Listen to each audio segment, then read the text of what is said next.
kapatid, anong nangyari sa'yo?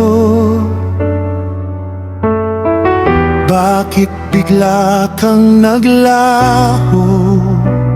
At sa simbahan, hindi ka na dumadalo. At sa Panginoon, ika'y lumalayo.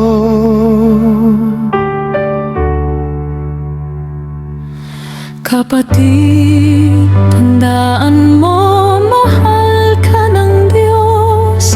Kapatid, tandaan mo, naghihintay lang si Jesus. Sabik na siya na yakapin ka ng lubos.